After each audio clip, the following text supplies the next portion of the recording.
Big news, cat loving friends. This October, we're celebrating the 5th anniversary of the very first Kitty Cat Go Adventure Challenge with something extra special, the Kitty Cat Go Epic Adventure Challenge. All month long, you and your cat can take part in over 100 fun enrichment tasks and activities, both indoors and outdoors. It's a choose your own adventure thing with some awesome prize giveaways thanks to our epic sponsors, Sleepy Pod, along with other prizes from Loop Paw, House Panther, and more. There will also be games, special Zoom celebrations, and unlimited bonding opportunities with our cats. If you're a Kitty Cat Go Trailblazers member, you're already in for the fun. If not, you can register for just $9 and join the celebration. But hurry, registration closes September 30th. Don't miss this once-in-a-lifetime challenge where cats and their humans around the world come together to celebrate adventure, enrichment, and community. Register now for the Kitty Cat Go Epic Adventure Challenge at kittycatgo.com/epic challenge.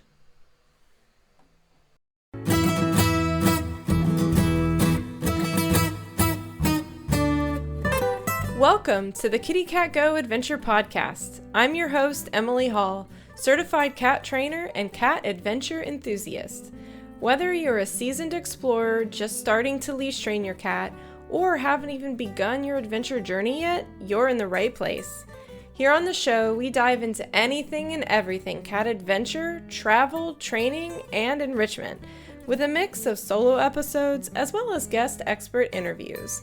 From indoor activities to backyard escapades to hiking, backpacking, and kayaking, no adventure is too big or too small. Get ready to be inspired, learn something new, and unleash your cat's adventurous spirit. Let's go!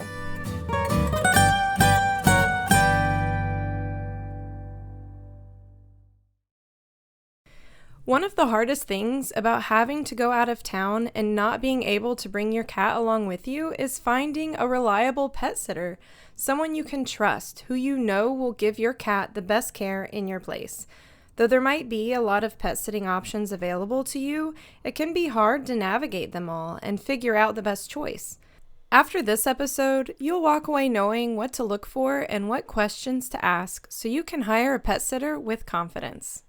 My guest today is Tiah Rodriguez, a dedicated licensed veterinary technician and the owner of Super Tech Professional Pet Care Services, a mobile vet tech service providing pet care solutions to the busy pet parents of Metro Atlanta. With over 30 years of experience in the veterinary field and a lifelong passion for pet sitting that began in the 4th grade, Tiah brings her expertise and love to every pet she cares for. Just as you'd expect from a local pet superhero, Tiah addresses needs and problems to save the day for many pet parents by offering personalized care solutions tailored to each pet's unique needs. As a mobile vet tech and pet parent coach, Tiah proudly champions the well-being of pets with education, information, and perspective, supporting modern pet parents in their quest to provide the best care possible. Hi, Tiah. Hey, hi. Thanks for having me. Yeah, thanks so much for being here. I'm so excited to chat with you, especially since we're basically neighbors, right? That's right. Well, I just read your bio so people know a little bit about you and what you do, but can you tell us a little bit more about you and your pets? Let's start there. Sure. So I'm originally from New York, and that's where I got my veterinary technician degree. I attended SUNY Canton in New York State, and then moved down to Georgia and started working here. And I've been here since 1997. So I've been here time. I've just been working as a veterinary technician all that time in different clinics. And currently I have 3 pets. I have 2 dogs and 1 cat. The 2 dogs are mixes. They were found 2 separate areas. So I guess I rescue animals too. They're about the same age. One is 7, one is 10. And then the other pet that I have is Princeton, and he's a cat. He's older than both of them, but we don't know his exact age. Well, I think that's probably true for a lot of rescue cats. That's right. Very cool. Do they all get along really well? They all get along. They sleep and snuggle together. I would say that my one dog Lynx she used to be afraid of everything, including falling leaves. Um, and I guess things that she experienced out in the streets, but she was also kind of scared of Princeton because every once in a while he might want to swat or play, and she wasn't into that. But now they can sleep all together. If I'm on the Aw, couch, they try to join me. So, well, that's a yeah. cozy couch. Yeah. Very cool. Well, how did you get started pet sitting? Well, I've been pet sitting, I would say all along throughout, my time as a veterinary technician. Most of the times I was pet sitting for other clients that needed pet care, and they would ask the vet clinic, "Hey, do you know of any pet sitters?" And sometimes the staff would do it. A lot of times I'd volunteer to do that. So that was one way. And then friends and neighbors, and even sometimes the veterinarians, Hmm. if they had things that they wanted to do, but they were like, I can't go out to this event because I have to come back and give my pet an insulin shot, and then it wouldn't make sense for me to go back out. So I was like, I'll do it. So it became something I was doing alongside of working inside the veterinary clinic. Hmm. And then as time went on, I decided, I want to transition out of working in the clinic full time and eventually just start my own business, because I knew there was a need for it. There was a definite need for it. And especially since I was a veterinary technician, that was also appealing to a lot of the clients who were going on vacation, but now their pet just broke its leg. Oh, we're going to have to cancel. I was like, don't cancel. I'll just come and take care of the pet. So, pets with medical needs, that they knew, they can trust me because I also worked for the vet, and I had Hmm. close proximity with the vet in case anything happened. So it just flourished from there. Yeah, I can imagine that that's such an important qualification. So many pets have medical needs from simple, just they need a medication every day to more complicated things like insulin shots and things like that. And Yeah. the fact that you have that veterinary technician training, I'm sure comes in handy. Yes. Yes, it Gives does. people extra sense of trust for having Yes. you. Yes, it gives them a lot more peace of mind, Mhm. because now they feel that, okay, the person that's taking care of my pet is knowledgeable in case something goes wrong, if there's a pet emergency that happens. And then you have some pets that maybe they don't have anything medically going on per se, but they're getting older, or the client feels like they don't want them, home alone, or they're on lots of medications and they're afraid because the last person maybe wasn't medicating them properly, or they found out that the person wasn't medicating the pet. And so a lot of times, some pet parents can be traumatized by that, thinking that, they didn't do enough for their pet by really vetting the person. Mhm. And so, it ends up working out because with my service, I also provide them. They use a pet sitting software app that I have, and they get pet report cards. It comes with a written summary of how the visit went. It comes with pictures, occasional video, and a checkoff list for the things that we've decided. And it's GPS tracked and time stamped so that they know I'm exactly in their home at the time that we've agreed. Yeah, wow. That's really amazing. I have gone through my fair share of pet sitters. I mean, now I my husband and I, we have 6 cats and a dog, and so I get it's a big job to come over and take care of our crew, but I've definitely had instances where I hired someone and I told them the times of day that my cats eat at this time and this time. And then I can tell through our alarm system, when someone comes through the door, and I would check and they were there like 3 hours later than they were Yeah. supposed to have been there. Or, you know, we were chatting before the show and I shared the story of when I hired a pet sitter, and 2 days into my trip, she texted me to tell me that she forgot she had an out of town trip. And it's like, what am I supposed to do now? Like, I'm already out of town. Like, I mean, just so many things like that. So finding someone who you can trust and who you know is going to provide that quality service for your pet is so important. And I love that you have that program. I didn't even know such a thing existed. That's so Yes, cool. yes, thank you. Yeah, there's several different kinds. The one that I use I really like is it's very popular and it's ever changing. If we say that there's something we don't like about it or it's not working for the client or us, they're always doing updates to make it a better product. And I love that. People ask me, "Would you made this yourself?" And I'm like, if I made this myself, I wouldn't be It's really great. It really gives them peace of mind and it makes me feel good knowing that, if a client doesn't get back to me or respond to me after every report card, I used to be a little upset about that. Like, I'm thinking, are they okay? Why didn't they respond? But I realized it's because they're so confident Hmm.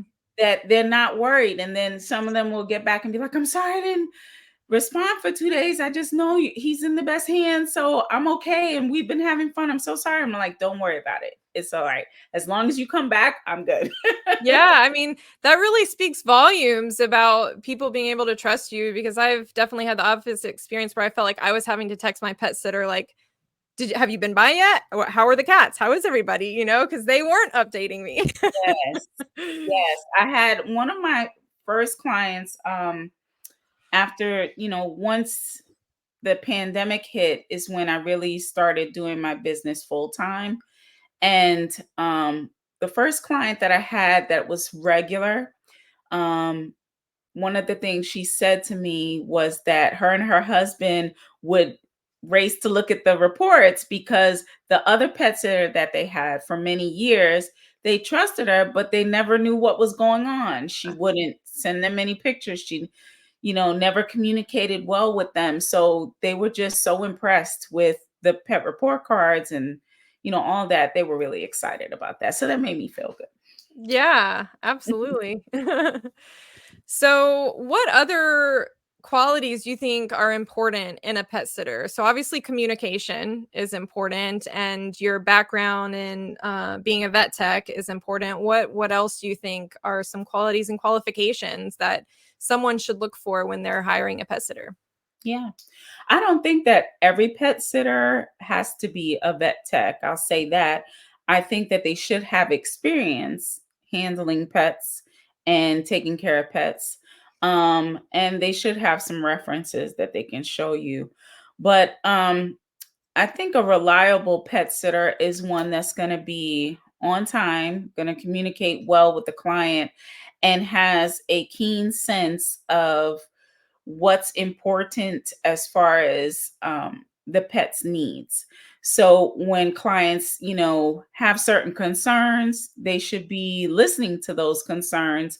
When the clients have certain requests, if they can't meet them or they can or maybe they have to make adjustments, it's important that they discuss that with them rather than them saying uh-huh uh-huh, and then when they go they do something else, like the person that didn't come for 3 hours.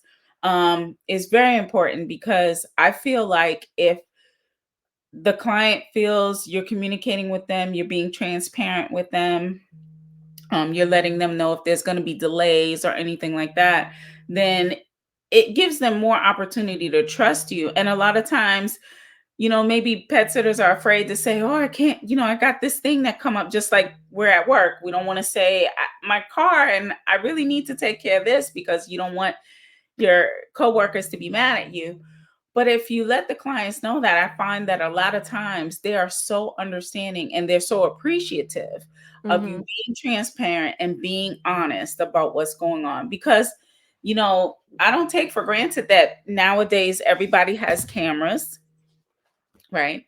And the same way someone might have a camera to watch their elderly parent or the care of their child, they might have cameras in the home.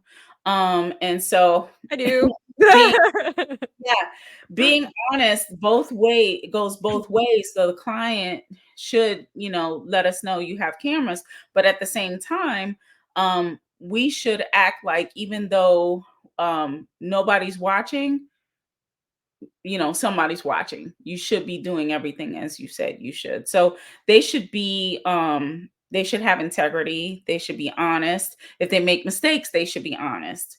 Um, yeah, I think those are some of the biggest things that clients want to see in order for them to gain the trust that someone is really taking care of their pet. Yeah.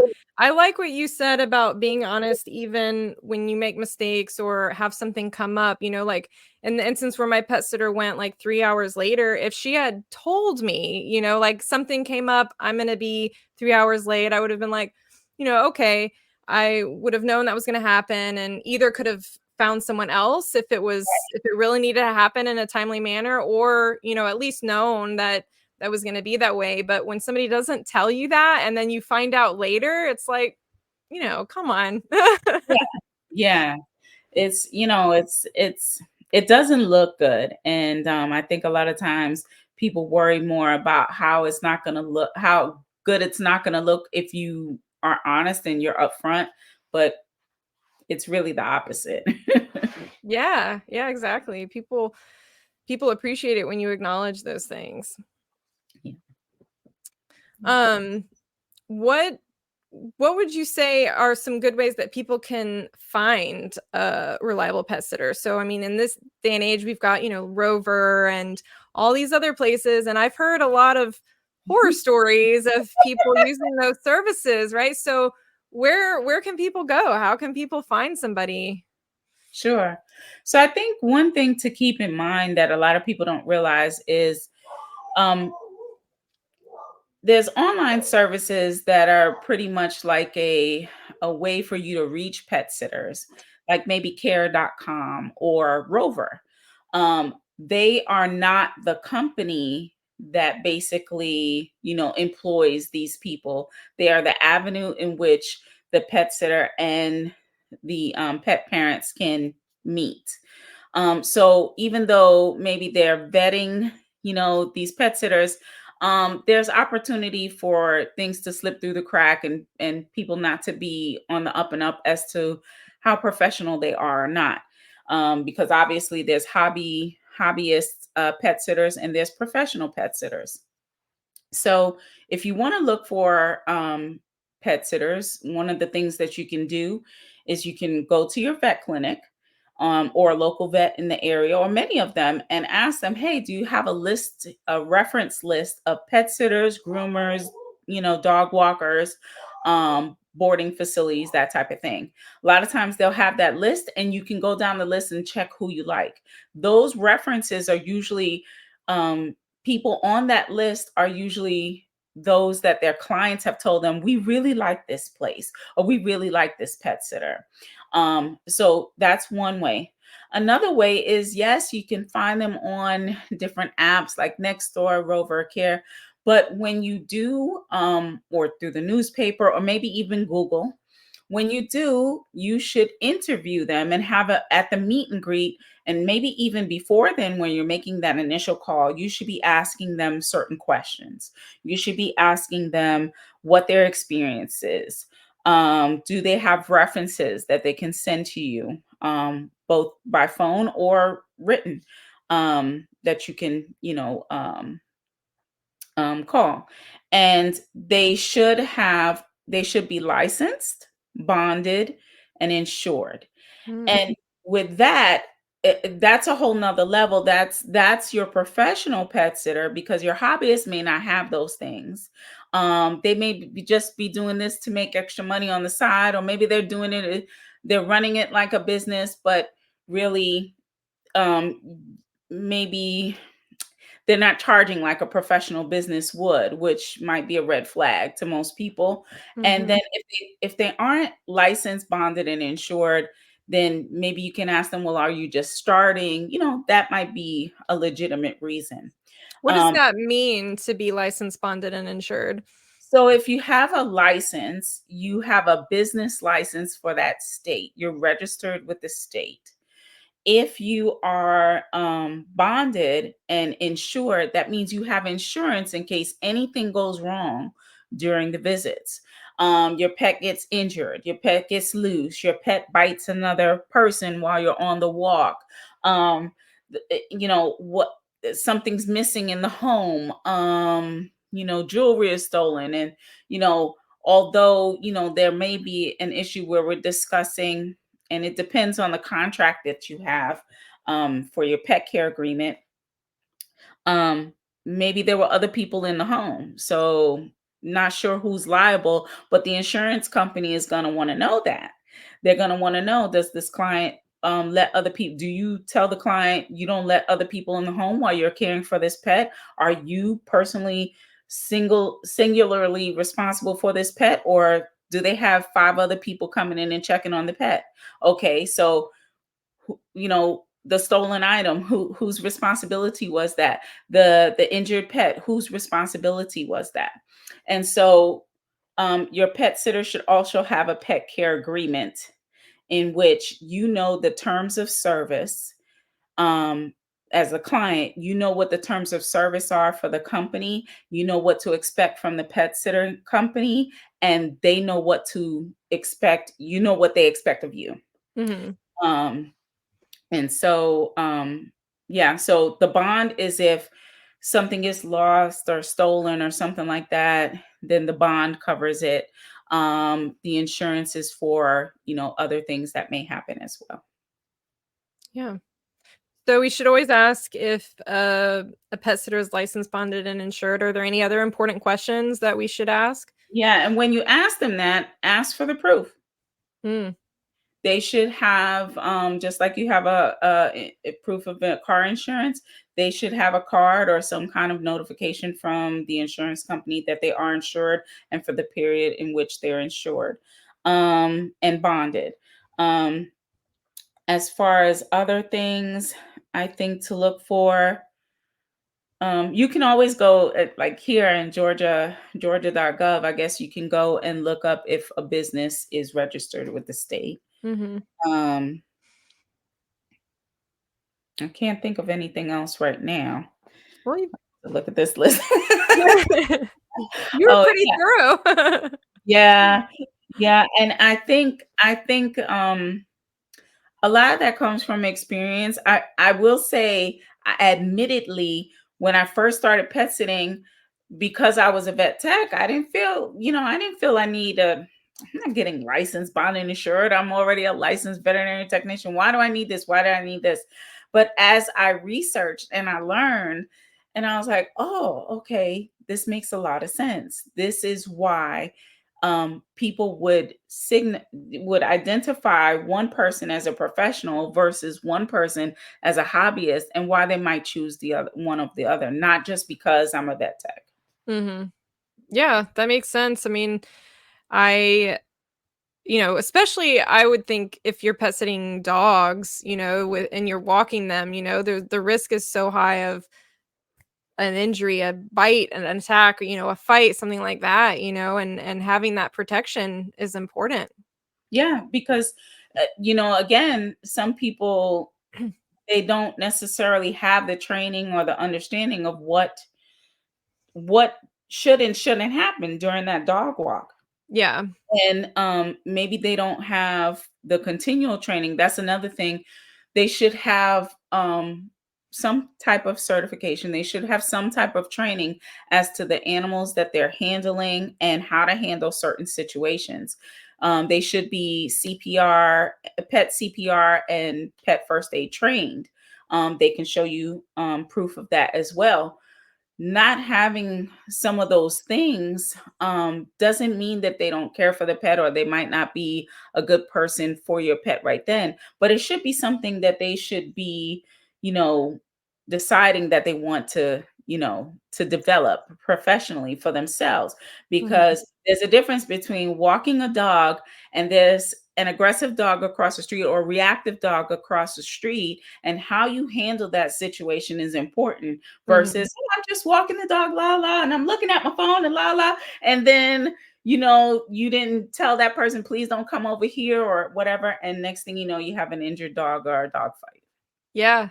Yeah, and then even with cats, there's if you like I we had a cat that had to be separated from all of our other cats because she would fight, and it would be like a serious fight too, you know? So I always had to stress to any pet sitter that came into our home, please make sure that you shut her door every time you Yeah, enter and leave.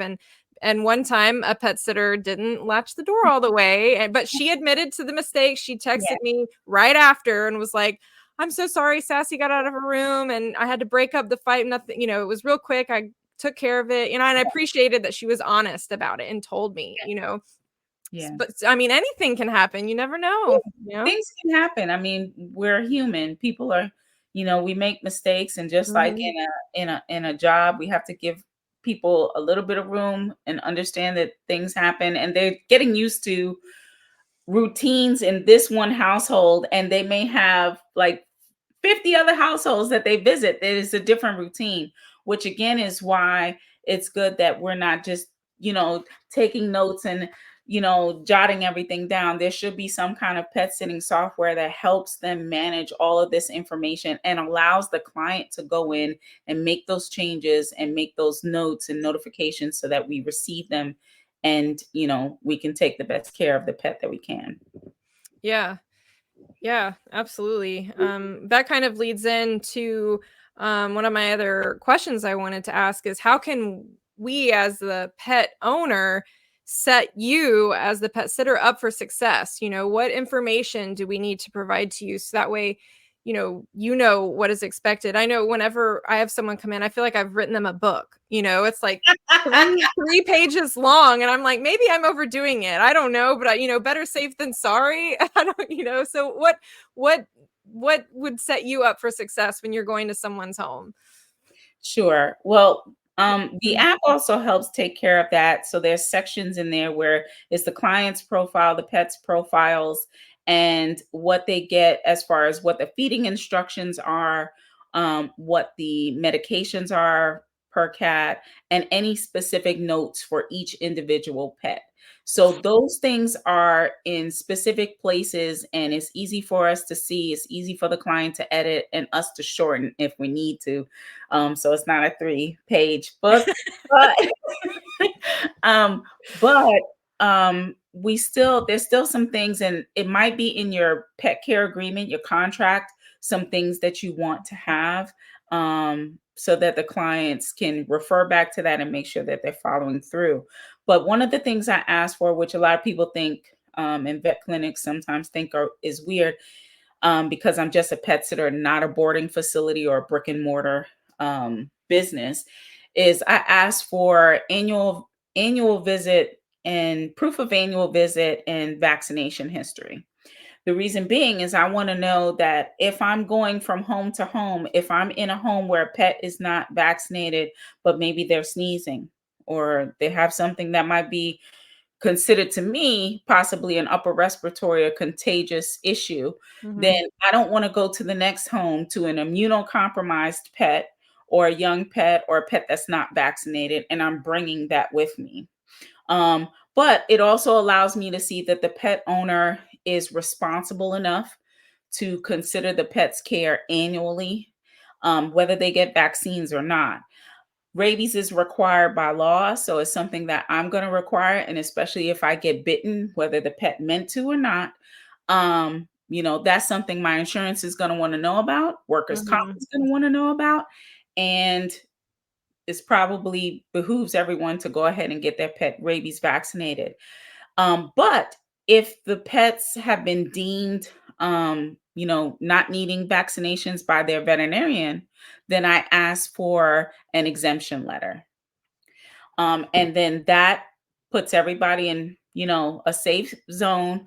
But I still kind of want to know that the pet is being seen every year because, they age 7 years for every 1 year, and diseases can progress so quickly that we didn't even know because it was silent when it happened, or we didn't Mhm. see any signs and symptoms. What if your pet gets sick, deathly sick, or heavily sick while you're gone, and you had no idea? I had no idea. I can take them to the vet, but this is something that maybe we could have caught early. Yeah. um and let's see, I forgot what else you asked. We were answering the Oh, question about setting you up for success. what could they set us up for success? So after that, um, once we do those things, they can definitely make sure that they have enough medications, enough food while they're gonna be gone, so that we can tend to the pet. They also want to make sure that all of the labels, medications, everything is current. So if things have changed over time, then I would usually request a letter. If we're not giving this medication 3 times a day anymore, that's what it says on the label. That's what legally I'm going to do. If that has changed, I'd like a letter from the vet, so I'm doing the right thing and it's Mhm. documented that I'm doing the right thing. Um, and I usually say, if they have hiding places and Mhm. your pet needs to be medicated, let's close off the hiding places. Because if you truly want me to give the pet medication, you don't want me to stress the pet out. It's probably dangerous for me and upsetting for the pet to try to pull them out from under a bed or pull them out from on a corner. Someone's going to get hurt or somebody's going to be stressed. So rather than do all of that, let's make sure we got hiding places covered. Give them a new hiding place that's not so, you know, Difficult. so difficult. Um, and then that'll set me up for success. Letting me know where everything is. Usually during the meet and greet, we go through where everything is: cleaning supplies, fire extinguisher, water line, main water lines, Mm. your fuse box, um, emergency contacts, both one that might be next of kin and one that might be a neighbor that can come over in the event we have another snowmageddon and I can't get to your pet, but your neighbor can. So many different things. And Yeah, I mean, I haven't even thought of some of these things before. It's really a lot. yeah, there's a lot of things, and a lot of that has come from experiences that I've had and things that I've seen other pet sitters like. We have different groups, maybe on Mhm. Facebook and stuff like that.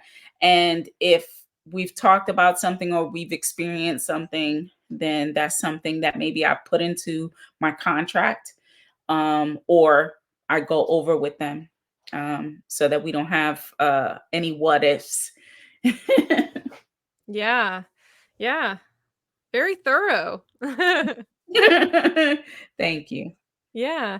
Well, we have a question from Terry. She says, how can a client be taken seriously about coming into the home relatively scent free? It is usual to request smoke free, but a pet sitter is always going to smell like other animals. Mm.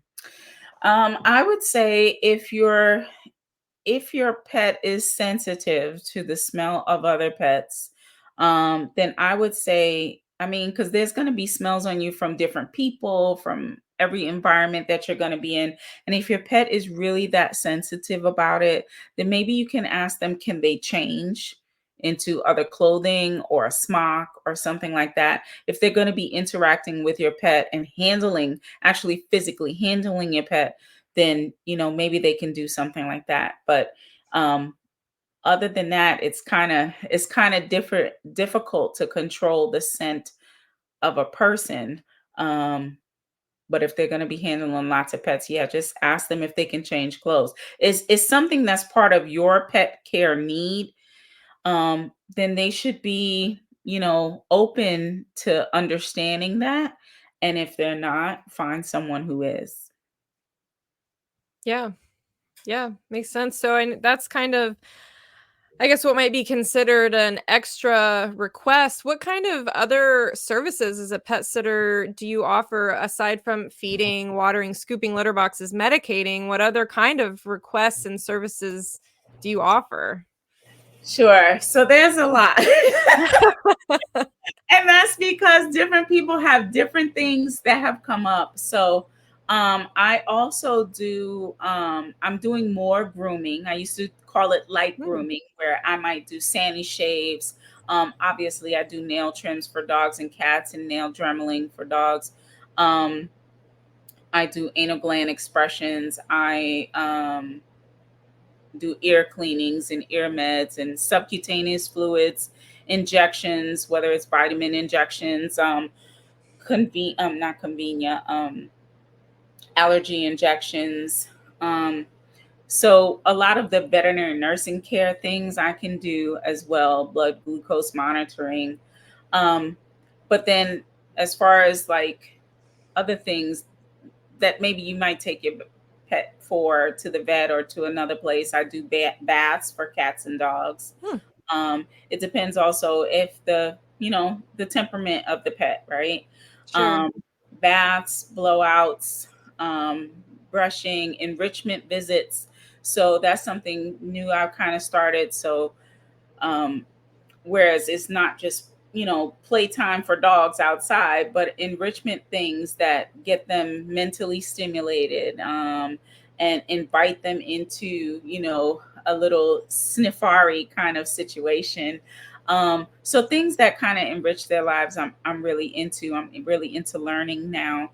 um, what else? um, oh, I've done pet wedding attendant, Oh, pet taxi, pet pickup, pet supply pickup. So I picked up supplies from the vet or taken the pets to the vet or to another doggy daycare or grooming situation. So yeah, you water stay the plant. busy. That's a Yeah, lot. every visit is a little bit different, and Yeah. sometimes it can be like, all kinds of things going on, and sometimes it's just all dog walks or just all pet sitting. So it really depends. I like to open it up into some other things as well, but as we talked about before we got started, I need to hire some more people first before I expand. Yeah, well that's awesome, and um I love that you're also not just providing basic care, you're also, going above and beyond, taking a special request like changing clothes seriously, because that can be really important in some households, and providing extra enrichment, especially I imagine on if um you know the pet owners are gone for an extended period of time, then their pets are going to get really bored. They Yeah, need that extra enrichment and playtime. yeah. I noticed that a lot of people that I've spoken to have said they've had pet sitters in the past. And if when I send the report card and they're getting pictures and videos of me playing with their pets or interacting, a lot of times they'll say, doesn't really interact with people. I'm surprised. Or, my last pet sitter didn't play with them. Thank you so much for playing. And in my mind, I'm thinking that's part of the interaction. It should be, but I'm finding that a lot of people complain that their pet sitters come in, they feed, they walk, and they're gone. And yes, that can happen with some instances where pets probably don't want the interaction, or it's not safe to do the interaction. That's fine. I give the pets their space. I don't try to stress a pet out into doing something they don't want to do, because I don't want a client to come back to a cat urinating all over the house, or stress induced colitis. I don't want any of that. But I do try to build a relationship with the pet if I can in some way. But playtime to me is fun. If we have enough time to do it, after I do the basic, care needs, if we have enough time to play, I'm going to play with the pet. So Yeah. that's That's me. Yeah. awesome. Love that. Well, going off of I mean, I more than ever now have such a deep understanding of what goes into being a professional pet sitter. So many people, though, I think probably less and less every day, but there are still a lot of people out there, especially cat owners. They're like, "Oh, I'll just put out a big bowl of food and a big bowl of water, Mhm. and my cat will be fine for 3 days or however long." Um, why is that not a good idea? Why should someone hire a pet sitter even for their cat? Sure. That is a terrible, um, that's a setup for something that could go wrong. I've had people ask me that, or even want me to do visits like every 3 days, or, Mhm. and I won't do it. And I think it's important to explain to them why. Um, Things can happen in an instance, the same way it can when the pet owner is at home, or things can happen when they're not home for the day, for the hour, whatever. But when you're gone for several days and you're not checking on that pet, what if the pet had a seizure that you weren't expecting? What if the pet got caught on something? Climbing the curtains or whatever, hanging. What if something fell on that happened before, a bookshelf fell on a kitten? Oh, Um and the kitten was paralyzed, and yeah, so many things can happen. It's always good for someone to have eyes on that pet at least once a day. And I've had people say, well, you don't, you're never going to see Fluffy. You'll see Fifi and you'll see Fred, but you will never see Fluffy. And I'm like, I'm going to look for Fluffy. yeah. I want to make sure Fluffy's not dead or dying or caught, in a cord, or I want to make sure. And if not, okay, but um I mean, I'm really going to try. So I need your help in not letting Fluffy hide. And there's so much you can do with what the how compliant the pet parent is going to be, how honest and transparent they're going to be.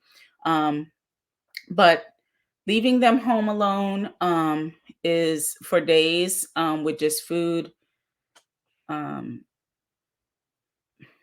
it's not a good idea. You wouldn't leave a child home alone, for an hour or something like that. A small child that depends on care, you probably wouldn't do that. I have seen pets that have starved, because, maybe they didn't want to eat, they got so stressed, they didn't want to eat the food.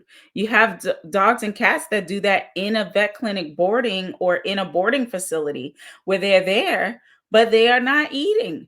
They have their own food, they have their own treats, and they won't touch it because they're stressed there. So what if something happens, Um yeah, that's always, and yeah, I can't give chance. I can't give like a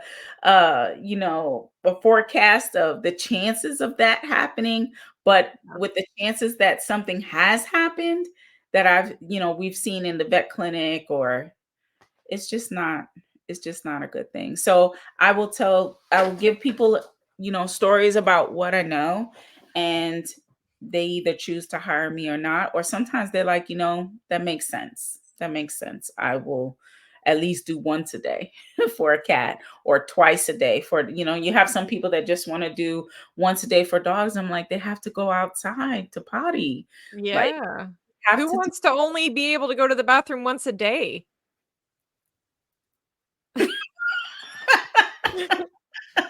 right. And you know what? A lot of people, I find that sometimes people, when they look at pets, they don't necessarily always see things in terms of, if this was me. And then sometimes the things that we think of, oh, if this was me, my cat, if my cat is in pain, then he would be crying, then he would be doing this, then he would not necessarily. Mm. So the it's almost like it's flipped. The things that they should be thinking about in relation to how we might feel, they don't. But the things that they do, it's like, no, that's not how it is. So you have to educate them. I think that, to me, that's the biggest thing, is educating clients, whether it's in the clinic or as a pet sitter. Educating them is important. Yeah. Yeah, I know the last time my husband and I went out of town, I had a really great pet sitter who was coming in and taking care, and I mean, like you said, so many things can happen, and one of my cats got sick and wasn't eating. And this was on like the 3rd day that we were out, the cat stopped eating. And so, my pet sitter texted me and was like, Sassy didn't eat her breakfast this morning. And, if somebody hadn't been going in and feeding her twice a day, no one would have known. And what would I have come home to? But because someone was there checking on her, I was able, and since that had happened in the past before, I knew how to sort of troubleshoot the situation. And I was able to tell the pet sitter, well, sometimes this happens, try this other food instead. And we had like this extra supply of another food that she could try, and we fixed it. And um, I mean, yeah, that was just such a great example of why having someone coming in and actually checking on your pets, laying eyes on them, and keeping track of their habits while you're That's gone. that's right. Yeah, because if you and another thing that I love about the app is that it's almost like, to me, it's almost like another document that I would have had in the clinic when we're keeping record of how the pets are eating, drinking, urinating, defecating, interacting, behaving. If anything's off, then when the client comes back home, they can go back to those documents, they can go back to those pet report cards and tell their vet, on Mhm. this day, Tia said this was going on, and this day this happened, on this day this happened. So they have a record that they can always go back and refer to, so they can see if there's been any progression in changes in behavior or eating or elimination. So, Yeah, yeah, yeah, that's so important because if you were gone out of town for a few days and you come home and your cat's sick, but you have no idea really what's been going on, you go to the vet and it's like, "Well, I'm not really sure, has she been using the litter box? I don't know," you right, know? Yeah, exactly. that record can make all the difference in diagnosing and seeing how far the progression of whatever it is, you Yeah, know? exactly. Ugh, Yeah.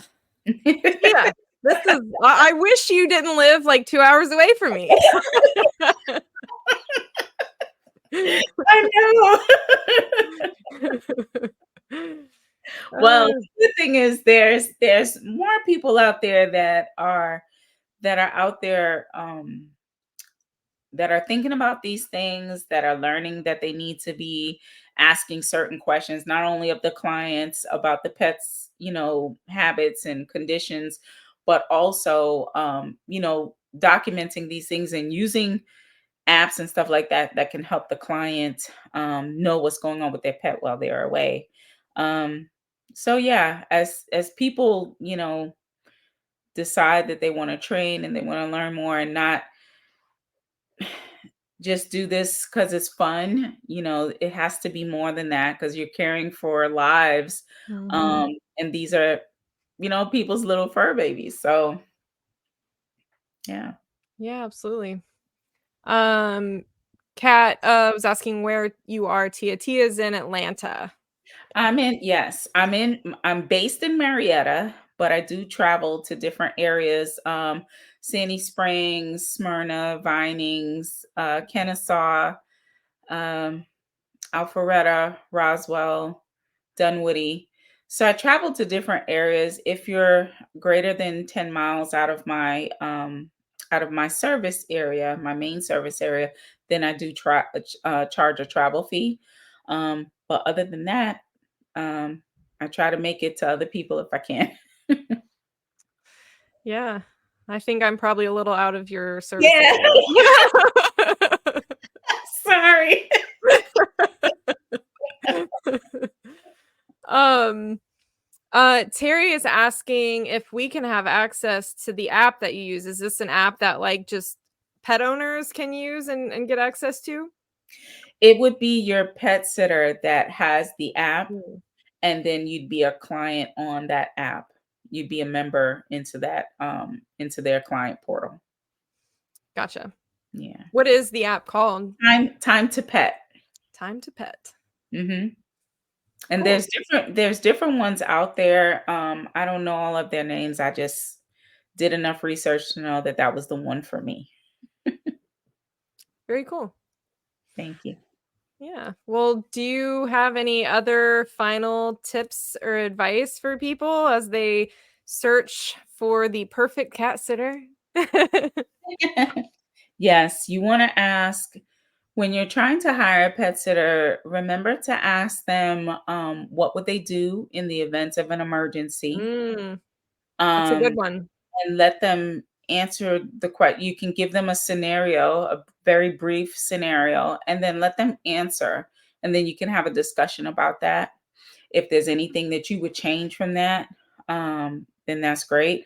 I have a vet release form that after they sign my contract, they sign a vet release form, which allows me to take that form to the vet if in the event that there's a pet emergency or they need to go to the vet for something minor. The vet sees that form and they know that I've been given permission to bring this pet in, and this is how they can be contacted. And yes, they will be paying the bill. I Mm, notify the client before I take the pet to the vet, and for the reason why. And then this way, the vet doesn't feel like some Joe Schmo off the street is just taking somebody else's pet to the clinic, and who's going to pay me? And first of all, does she have permission to do this? yeah. So that's important. And then if you want to ask them what's going to happen if you're unable to drive or you're sick, how will my pet be taken care of? Some pet sitters like myself, we there might be a network of us that maybe we cover for each other Mm. sometimes in the events of an emergency, or we're going out of town, so we see each other's clients. Um, so you might want to ask them in that scenario what would happen. Yeah. Yeah, that's definitely an important an important one. Emergency situations, though we all like to think it would never happen, they Yes. do sometimes happen. Yeah, they do. They do. Yeah. How many, how many clients do you have? Like, what's a normal day for you? In December, I looked at the total clients that I had, and I reduced it for the ones that I'm no longer doing. So it was a total of 175. But Wow. yeah, but then once I took out the ones that had moved, pets that I'm no longer seeing, it went down to 100. But my typical day can be anywhere from one appointment if it's a slow time and a slow season, to this past holiday week. It was a little brutal. So Mhm. I probably had maybe 15 appointments in a day. Wow. Yeah, it was a lot. And that was for like 3 days straight, and then it started going down to like 10 and then less than that. So now this week I'm back to a more regular schedule. But during holiday seasons and peak seasons like spring break, winter break and stuff like that, it can get pretty hectic. So Yeah, I it's imagine always so. important to request early. Yeah, and you do overnight visits too, don't you? I do. I do 3 different types of overnights. I do an almost overnight, which is a 2-hour in the evening and a half hour in the morning visit.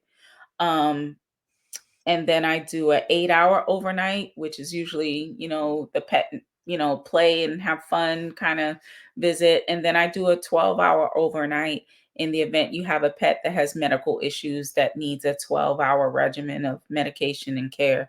So, Mhm. 3 different options. Wow, yeah.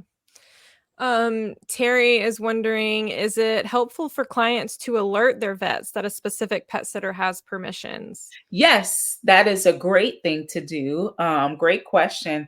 Yes, you should. Anytime you're going out of town or you're going away, or even if you're not, let your vet clinic put a note in that this is your pet sitter, and that if they call for anything, whatever, then they have permission to talk to the vet about your pet's particular situation. And then when you go out of town, make sure you let them know that this week I'm out of town. If you get a call from this person, this is my pet sitter. And you Yeah, can give them a copy of the vet release form if they have such a thing. You can give them a copy of that. yeah. And then Kat says that she would want her cats fed at about the same times, 2 times per day. How does a pet sitter accommodate specific times, especially maybe if clients have similar feeding times? Sure. So your pet sitter is going to be honest with you about their schedule. They should be. So my appointments go in time frames, and I let people know these are the time frames that's available. If they choose a time frame that is not available, let's say they wanted, morning, which would be like 9 to 11, and then they wanted an evening, which could be from 4 to 6. and they wanted a feeding time that was different or specific. If I can't do it specifically at that time, your pet is still probably going to be seen within that window. And I let them know if there's one day that, hey, I'm all booked between that time frame, I might be coming later or a little bit earlier. Is that okay? And they can say yes or no to an hour or two, or, whatever they want to do. But realistically, it would be very difficult if you think about a mailman or UPS, Amazon, the person coming to fix your fridge or your washer dryer. There's a reason why sometimes they don't come on the time that they gave you. There's traffic, there's delays. There might be, they might have thought it was going to take them 30 minutes to do this one visit, and fix this fridge in 30 minutes, but it actually took 45 or 50.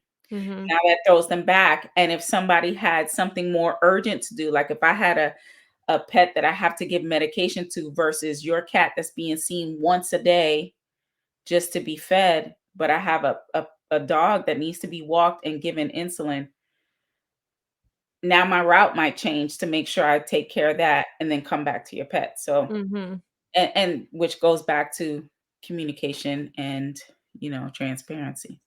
Yeah, and booking your pet sitter as early as possible so you can reserve those times that you want. Yeah. Yeah. Awesome. Well, Tia, this has been so great. Thank you so much for sharing all of your expertise and your knowledge. Thank you. Thanks for having me. I appreciate it. Yeah. Are you enjoying the Kitty Cat Go Adventure podcast? Let me know by leaving a review on your preferred podcast platform. This will help others find the show and hopefully be inspired to get out there, try new things, and go new places with their cat. And as always, you can find any links and resources discussed in this episode down in the episode description. Until next time, happy adventuring.